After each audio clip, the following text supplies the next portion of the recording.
నమస్కారం S8 news కి స్వాగతం. హెడ్లైన్స్ చూద్దాం.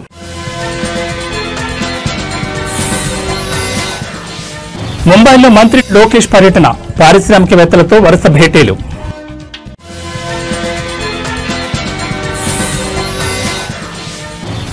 ఇవాటి నుంచి భారీగా పెరగనున్న ఆర్టీసీ బస్ ఛార్జీలు, కనీస ఛార్జీపై 50% టికెట్ ధరలు పెంచుతుంది నిర్ణయం.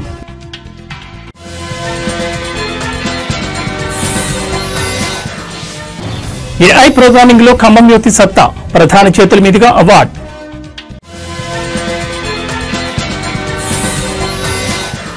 ఏపీకి పెద్ద ఎత్తున పెట్టుబడులను ఆకర్షించి యువతకు ఉపాధి అవకాశాలు మెరుగుపరచడమే లక్ష్యంగా రాష్ట్ర ఐటీ విద్యాశాఖ మంత్రి నారా లోకేష్ ముంబైలో పర్యటించనున్నారు. రాష్ట్రానికి పరిశ్రమలను తీసుకురావడమే ఏకైక ఎజెండాగా ఆయన పర్యటన కొనసాగనుంది. ఇందులో భాగంగా దేశంలోని పలువురు పారిశ్రామిక దిగ్గజాలతో ఆయన సమావేశం కానున్నారు. ఈ పర్యటనలో భాగంగా మంత్రి లోకేష్ టాటా గ్రూప్ చైర్మన్ నటరాజన్ చంద్రశేఖరన్తో ప్రత్యేకంగా భేటీ కానున్నారు. వీరితో పాటు Trafigura CEO Sachin Gupta, ESR group India investment head Saadat Shah, HP INC senior vice president Ipsita Das Gupta, blue star limited deputy chairman Vir Advani వంటి ప్రముఖులతో లోకేష్ చర్చలు జరపనున్నారు. రాష్ట్రంలో పెట్టుబడులకు ఉన్న అనుకూలతలు, ప్రభుత్వ విధానాలను ఆయన వారికి వివరించనున్నారు. అలాగే ఈరోజు సాయంత్రం ముంబైలో జరగనున్న 30వ CII పార్ట్నర్షిప్ సమ్మిట్ రోడ్ షోలో కూడా మంత్రి లోకేష్ పాల్గొంటారు. ఈ కార్యక్రమం ద్వారా రాష్ట్ర ప్రభుత్వ పారిశ్రామిక విధానాలను మరింత మందికి చేరువ చేయనున్నారు. వచ్చే నవంబర్ నెలలో విశాఖపట్నం వేదికగా జరగనున్న ప్రతిష్టాత్మక పార్ట్నర్షిప్ సమ్మిట్ లో పాల్గొనాల్సిందిగా మంత్రి లోకేష్ ఈ సందర్భంగా పారిశ్రామికవేత్తలను స్వయంగా ఆహ్వానించనున్నారు. ఏపీని పారిశ్రామిక హబ్ గా తీర్చిదిద్దేందుకు ప్రభుత్వం చేపడుతున్న చర్యల్లో భాగంగా ఈ పర్యటన ఎంతో కీలకమైనదిగా భావిస్తున్నారు.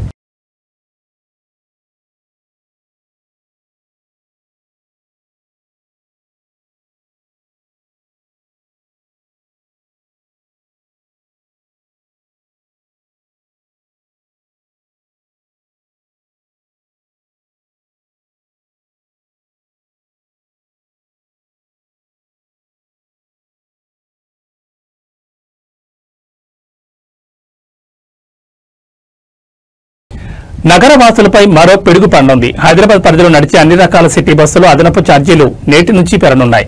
కనీస ఛార్జీపై 50% టికెట్ ధరలు పెంచుతున్న నిర్ణయం తీసుకున్నారు. ఈ మేరకు తెలంగాణ ఆర్టీసీ ప్రకటించింది.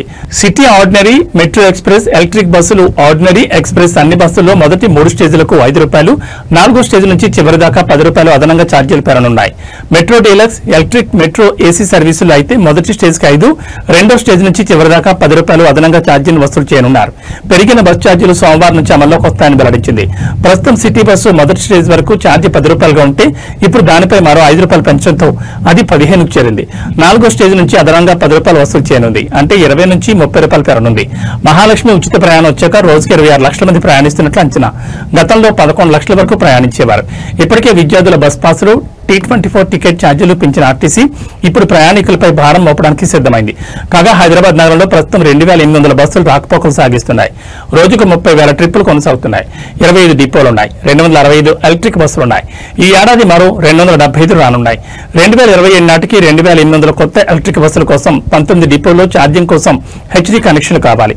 కొత్త డిపోలు, ఛార్జింగ్ స్టేషన్ల ఏర్పాటు వీటన్నింటికీ కలిపి 392 కోట్ల మేర వ్యయమవుతుంది. ఇప్పుడున్న పరిస్థితుల్లో ఈ ఆర్థిక భారాన్ని మోయలేక సిటీ బస్సులు ఛార్జీని పెంచినట్లు ఆర్టీసీ స్పష్టం చేసింది.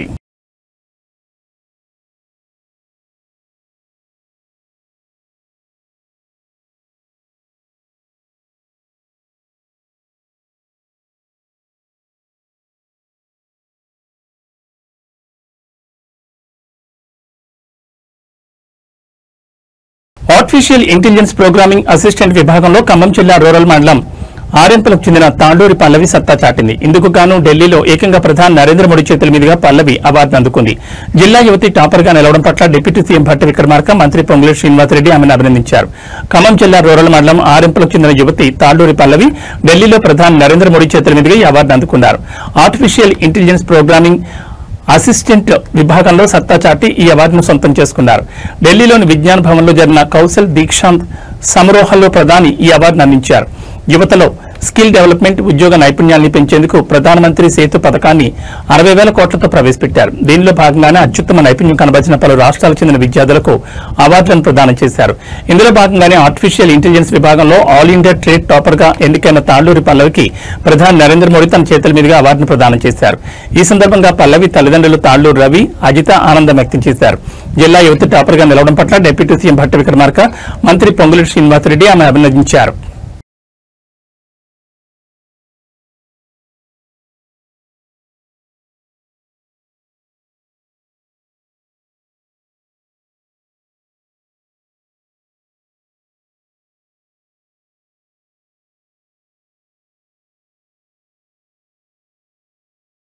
దసరా సందర్భంగా తెలంగాణలో రికార్డు స్థాయిలో మద్యం అమ్మకాలు జరిగాయి. నిన్న అక్టోబర్ 2 గాంధీ జయంతి రోజునే దసరా పండుగ రావడంతో లిక్కర్ సేల్స్ తగ్గుతాయేమో అనుకున్నారు. అయినా సరే ముందుగానే కొనుక్కుని పెట్టుకున్న మద్యంతో మందుబాబులు దసరా ధమాకా జరుపుకున్నారు. డబుల్ కిక్ ఇచ్చేలా సాగిన లిక్కర్ సేల్స్ డ్రై డే నాడు కూడా కిక్ ఎక్కించాయి. అక్టోబర్ 2 గాంధీ జయంతి సందర్భంగా మద్యం అమ్మకాలతో పాటు మాంసం దుకాణాలు కూడా బంద్ అయ్యాయి. దీని ఎఫెక్ట్ దసరా పండుగపై పడింది. అక్టోబర్ 2 గాంధీ జయంతితో పాటు దసరా పండుగ కూడా వచ్చింది. ఆ రోజు మద్యం షాపుల బంద్ నేపథ్యంలో ఒకరోజు ముందుగానే అంటే అక్టోబర్ 1వ తేదీని వైన్ షాపుల దగ్గర రద్దీ పెరిగింది. వైన్ షాపులు లిక్కర్ మార్ట్ల ముందు మందుబాబులు క్యూ కట్టిన పరిస్థితి కనిపించింది. ఈ క్రమంలో దసరా గాంధీ జయంతి ఒకే రోజు వచ్చినప్పటికీ అంతకు ముందు రోజు భారీగా మద్యం విక్రయాలు జరిగాయని ఎక్సైజ్ శాఖ వెల్లడించింది. దసరా సందర్భంగా ఏ స్థాయిలో మద్యం అమ్మకాలు జరిగాయో చూద్దాం. దసరా పండుగ వేళ 698 కోట్ల లిక్కర్ వ్యాపారం జరిగినట్లు పేర్కొంటున్నారు. ఈసారి మద్యం విక్రయాలపై నిషేధం విధించిన అమ్మకాల్లో మాత్రం ఎక్కడా తేడా రాలేదు. సెప్టెంబర్ 30, అక్టోబర్ 1న భారీగా మద్యం అమ్మకాలు జరిగాయి. సెప్టెంబర్ 30న 333 కోట్ల మద్యం సేల్స్ జరగా అక్టోబర్ 1న 86 కోట్ల మద్యం సేల్ అయింది. 2 రోజుల్లో 419 కోట్ల మద్యం అమ్మకాలు జరిగినట్లు అధికారులు తెలిపారు. సాధారణ రోజులతో పోలిస్తే సెప్టెంబర్ 26 నుంచి మద్యం అమ్మకాలు రెట్టింపయ్యాయి. ఇక బీరు అమ్మకాలు మాత్రం ఏరులై పారింది. 3 రోజుల్లో 6.71 లక్షల లిక్కర్ కేసులు, 7.22 లక్షల బీర్ కేసులు అమ్మకాలు జరిగినట్లు అధికారులు తెలిపారు. గత సంవత్సరంతో పోలిస్తే 7% పైగా మద్యం సేల్స్ పెరిగాయి. ప్రొహిబిషన్ అండ్ ఎక్సైజ్ శాఖకు గత సంవత్సరంతో పోలిస్తే ఈ దసరాకి 7% మద్యం సేల్స్ పెరిగినట్లు అధికారులు తెలిపారు. గత సంవత్సరంతో పోలిస్తే ఈ సంవత్సరం మద్యం సేల్స్ పెరగడంతో ఎక్సైజ్ శాఖకు కొంత మేరకు ఊరటనిచ్చింది.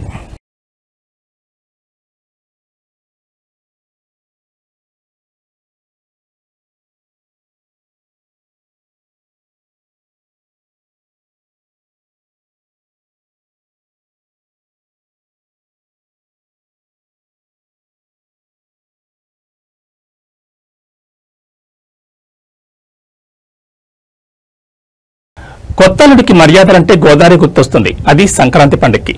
మరి తెలంగాణలో? అవును, ఈ డౌట్కు ఫుల్ స్టాప్ పెడుతూ ఓ అత్తమామ తన కొత్తల్లుడికి భారీ విందు భోజనం ఏర్పాటు చేశారు.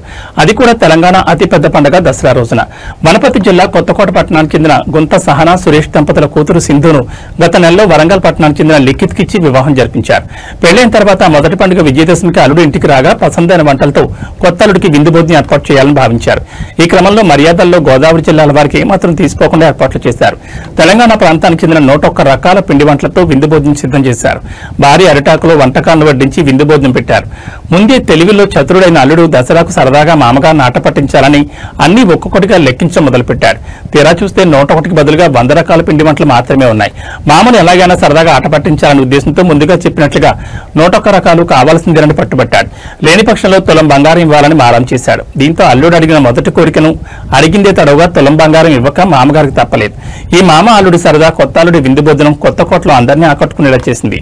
ప్రతి ఇంట్లో అందరూ ఇలా సరదాగా పండుగలు జరుపుకుంటే బంధాలకు విలువ పెరుగుతుందని చెప్పుకుంటున్నారు.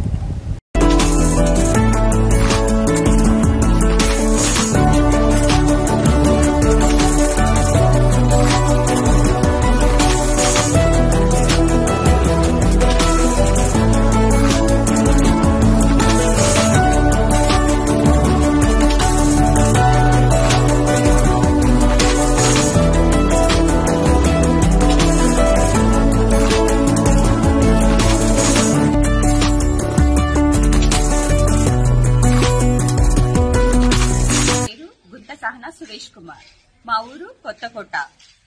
తెలంగాణలో దసరా పండుగకు ఒక ప్రత్యేకమైన పర్వదినం. దీనికి గాను మా కూతుర్ని, మా అల్లుడిని మా ఇంటికి తీసుకుని వచ్చి ఒక విందు ఏర్పాటు చేయాలనుకున్నాము. దీనికి గాను 60 రకాల స్వీట్లు, 30 రకాల పిండి వంటలు, 10 రకాల రైస్ ఐటమ్స్ చేయడం జరిగింది.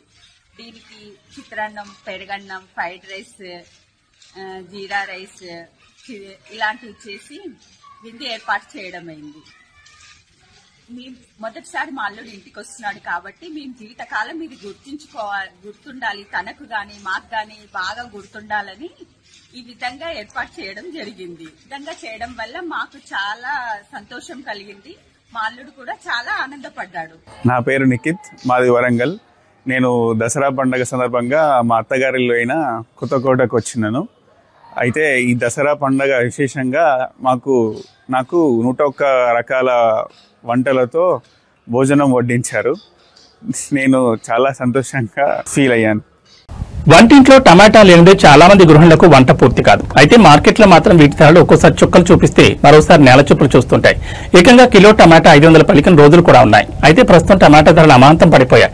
ఏకంగా కిలో ₹1 పలకడంతో రైతులు కన్నీరు మున్నీరవుతున్నారు. కర్నూలు జిల్లా పత్తికొండ మార్కెట్లో పరిస్థితి ఇదే. టమాటా ధరలు ఒక్కసారిగా పడిపోవడంతో రైతులు తలలు పట్టుకుంటున్నారు. పండగ ముందు వరకు కిలో ₹8 నుంచి ₹10 పలకగా ఆదివారం మాత్రం ఒక్కసారిగా 4 పడిపోయింది. దీంతో ఆరుగాలం పండించిన పంటను రైతులు రోడ్డుపై పారబోశారు.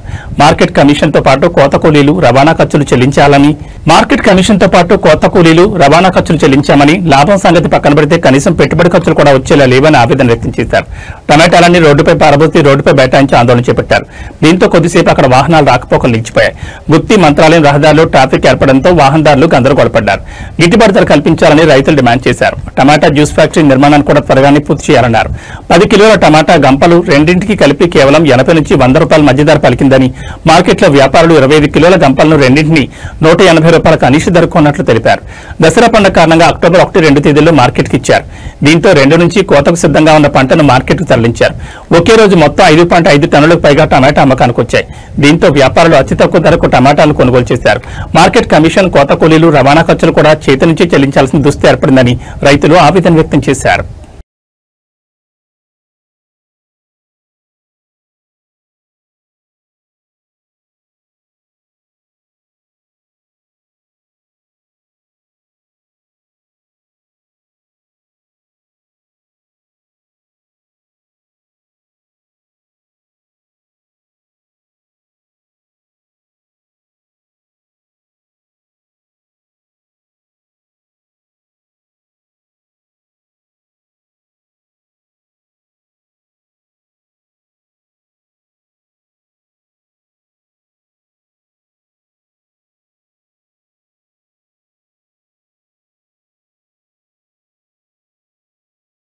ఎల్బీ నగర్ మెట్రో స్టేషన్ వద్ద భారీగా ట్రాఫిక్ జామ్ ఏర్పడింది. దసరా తర్వాత సొంత ఊళ్ల నుంచి అందరూ సిటీకి చేరుకున్నారు. అనంతరం ఎక్కువ సంఖ్యలో ప్రయాణికులు మెట్రోలో ప్రయాణించేందుకు ఆసక్తి చూపించడంతో మెట్రో స్టేషన్ వద్ద భారీగా సందడి నెలకొంది.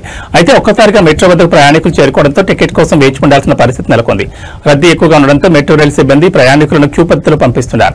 ఈ క్రమంలో కిలోమీటర్ మేర ప్రయాణికులు లైన్ కట్టిన పరిస్థితి. క్యూ లైన్ల నుంచి ప్లాట్ఫామ్ చేరుకోవడానికి దాదాపు 2 గంటలు పడుతోంది. ఈ కారణంగా మెట్రో సిబ్బంది తీరుపై ప్రయాణికులు అసహనం వ్యక్తం చేస్తున్నారు. మరోవైపు విజయవాడ, హైదరాబాద్ జాతీయ రహదారిపై వరుసగా 2వ రోజు భారీగా ట్రాఫిక్ జామ్ ఏర్పడింది. నల్గొండ జిల్లా చిట్యాల నుంచి పెదకాపర్తి వరకు సుమారు 4 కిలోమీటర్ల మేర రాకపోకలు స్తంభించిపోయాయి. దీంతో వాహనాలు నెమ్మదిగా కదులుతున్నాయి. పెదకాపర్తి, చిట్యాల వద్ద వంతెన నిర్మాణ పనుల వల్ల ఈ సమస్య ఏర్పడింది. దసరా సెలవుల తర్వాత ప్రయాణికులు నగరబాటు పట్టడంతో వాహనాల రద్దీ నెలకొంది. ఇక పతంగి టోల్ ప్లాజాతో పాటు చౌటుప్పల్, దండు మల్కాపురం వద్ద వాహనాలు నెమ్మదిగా కదులుతున్నాయి. పోలీసులు వాహనాల రద్దీని క్రమబద్దీకరించే ప్రయత్నం చేస్తున్నారు. ఎల్బీ నగర్, చింతలకుంట నుంచి కొత్తపేట వరకు భారీగా ట్రాఫిక్ జామ్ ఏర్పడింది. చింతలకుంటపై వంతెనపై ట్రావెల్స్ బస్సులు నిలిచిపోయాయి. ట్రాఫిక్ జామ్ కారణంగా కార్యాలయాలకు వెళ్లే ఉద్యోగులు ఇబ్బందులు పడుతున్నారు.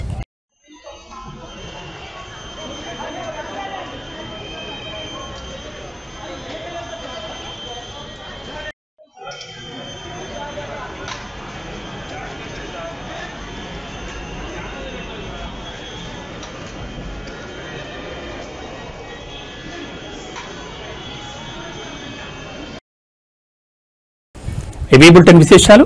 నమస్కారం.